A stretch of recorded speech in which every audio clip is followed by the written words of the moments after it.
Alhamdulillah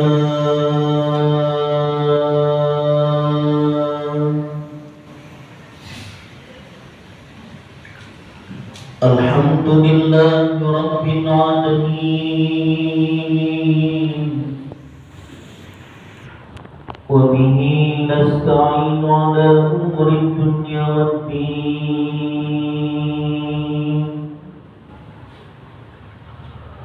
Wassalatu wassalamu ala asrafil anbiya'i wal mursalin.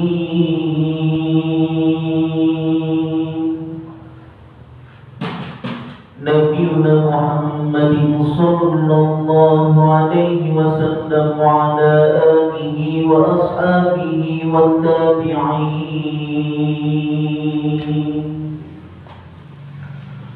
wa man tabi'ahum bi ihsanin ila yaumiddin. Asyhadu an la ilaha illallah wahdahu la syarika lahu wa asyhadu anna Muhammadan abduhu wa rasuluh.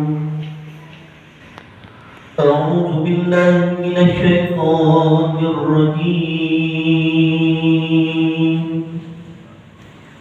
Bismillahirrahmanirrahim. Ya ayyuhalladzina amanu taqullaha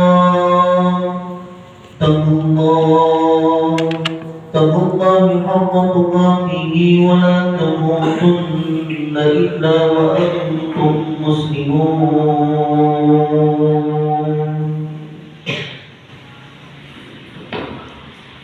فقال الله تعالى أعوذ بالله من الشيطان الرجيم يا أيها الذين آمنوا ادخلوا في السلم كافة ولا تتبعوا خطوات الشيطان إنه لكم عدو مبين.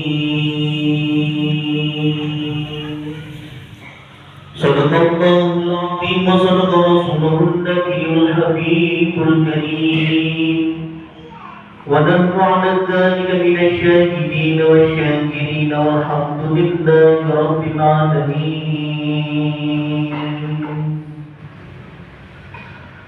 Jemaah salat Jumat Masjid As-Salawat yang sama-sama dimuliakan oleh Allah Subhanahu wa ta'ala,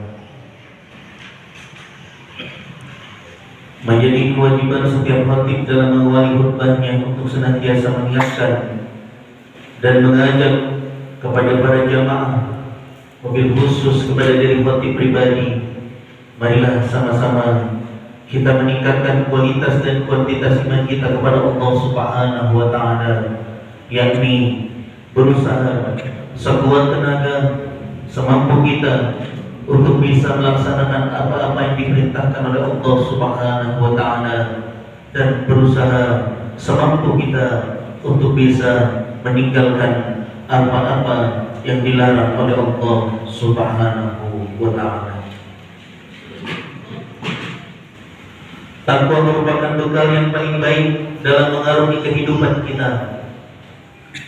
Takwa juga akan senantiasa menjadikan diri kita terjaga dari melanggar hal-hal apa yang dilarang oleh agama, dengan selalu menguatkan tekad menjalankan semua perintah Allah dan menjauhi larangannya.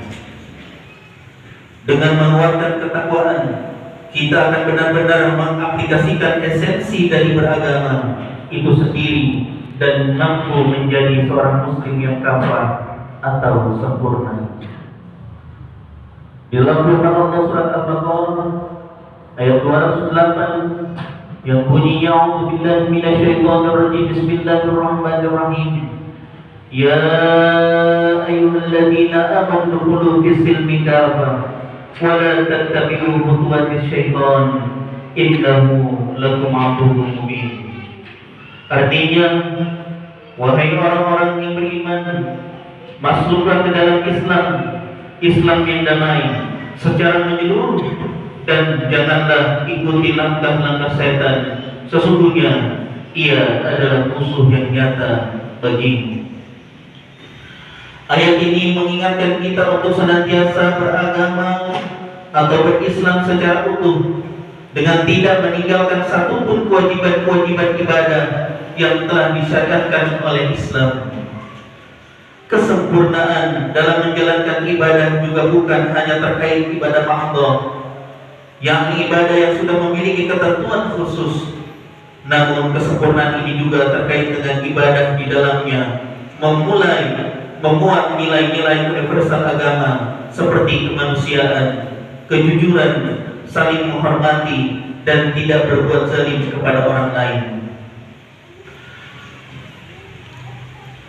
Kesempurnaan kita dalam beragama Islam ini akan mendatangkan keselamatan, sebagaimana makna dari kata Islam itu sendiri, yakni selamat. Keselamatan yang akan diraih bukan hanya saat kita hidup di dunia, namun nanti di dalam kehidupan nanti di akhirat, apalagi di yaumul hisab, yakni hari perhitungan saat kita mempertanggungjawabkan apa yang telah kita lakukan di dunia.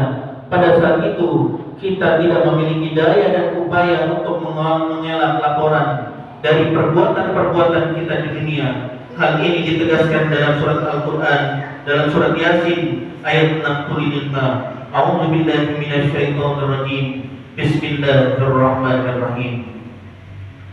Al-yawma nahtimu 'ala afwahihim wa tukallimuna aydihim wa tashhadu arjuluhum bima kanu yaksibun. Artinya, pada hari ini kami tutup mulut mereka, tangan mereka akan berkata kepada kami, dan kaki mereka akan memberi kesaksian terhadap apa yang dahulu mereka kerjakan. Seharusnya dengan meresapi makna dua firman Allah ini, kita sebagai manusia sadar untuk tidak mengikuti langkah-langkah setan yang dengan berbagai upaya masuk ke dalam aliran darah kita dan mempengaruhi kita untuk tidak berislam secara sempurna. Dengan peringatan ini kita diarahkan untuk tidak terjebak dalam sikap beragama yang mengedepankan formalitas semata, sikap seperti tetap melaksanakan sholat, zakat, puasa, dan sejenisnya. Namun di sisi lain kita tetap melakukan kezaliman, menyakiti orang lain, dan mengambil hak yang bukan milik kita. Summa na'udzubillahi min dzalik. Terlebih di era modern saat ini, di saat sikap hedonisme, cinta kepada materi dunia semakin terasa menyakiti kehidupan manusia, sikap cinta dunia ini akan rawan sekali menjadikan seseorang melakukan tindakan yang tidak dihiraukan apakah itu halal dan haram. Gemerlap dunia telah membutakan hati, keserakahan telah mengalahkan kemanusiaan, kekuasaan telah menumbuhkan kesombongan dan perilaku semena-mena kepada orang lain. Di depan mampu mengungkapkan teori agama secara manis, namun di belakang praktik-praktik yang melanggar tuntunan agama masih saja dilakukan. Sikap-sikap inilah yang menjadikan seorang jauh dari beragama secara sempurna. Inilah golongan orang yang di dalam hadis Nabi riwayat Imam Muslim disebutkan orang itu sebagai orang yang muflis atau orang yang merugi. Rasulullah SAW bersabda, Innal muflisa min ummati ya'ti yawmal qiyamah bi sholati wasiyami waszakat. Sesungguhnya orang yang merugi dari umatku adalah orang-orang yang datang besok pada hari kiamat sedang ia membawa pahala zakat, pahala sholat, pahala puasa. Wa ya'ti qad satama hadza wa qama hadza wa kalama hadza wa safaqana hadza wa daraba hadza. Namun ia juga datang dengan amalan mencaci, menuduh, makan harta orang lain, mengalirkan darah orang lain, dan memukul orang lain. Faya'ta hadza min hasanatihi wa hadza min hasanatihi. Kemudian pahala kebaikan orang ini akan diberikan kepada orang yang ini, dan pahala orang yang dizalimi akan diberikan kepada orang yang menzalimi. فإن فإن حسنته قبل أن يقضى ما عليه أخذ من خطاياهم فترك عليه ثم ضرب في النار. Apabila pahala yang dibuat menebusnya sudah habis, dosa orang yang dizolimi akan diberikan kepada orang ini, lalu ia akan dimasukkan ke dalam neraka jahanam.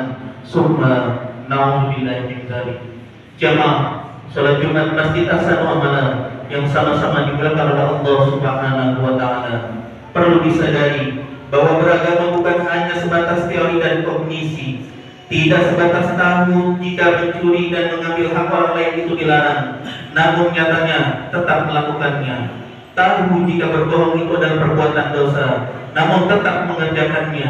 Antara sisi kognitif akal, psikomotorik tindakan dan efektif sikap dalam beragama harusnya berjalan seiringan, sehingga beragama bukan hanya di kulit saja, namun benar-benar mampu mempraktikkan esensi dari nilai-nilai yang diajarkan oleh agama. Beragama dengan sepenuh hati dan jiwa, inilah adalah menjadi cara untuk menyempurnakan keislaman kita. Mudah-mudahan kita semua bisa menjadi orang-orang yang beruntung di yaumil akhir nanti, bukan datang dalam keadaan tidak mempunyai amal apapun. Mari kita sama-sama menjaga hati kita, menjaga sikap kita, menjaga amal perbuatan kita. Jangan sampai kita menjadi orang-orang yang rugi, orang-orang yang dijuluki dalam hadis Nabi sebagai orang yang muflis. Dan mudah-mudahan Allah senantiasa menuntut kita, menjauhkan keluarga kita, anak cucu kita daripada siksa api neraka. Amin amin ya rabbal alamin. Barakallahu li wa lakum fil Qur'anil azim wa nafa'ani wa iyyakum bima fihi minal ayati wa dzikril hakim wa taqabbal minni wa minkum innahu wal ghafurur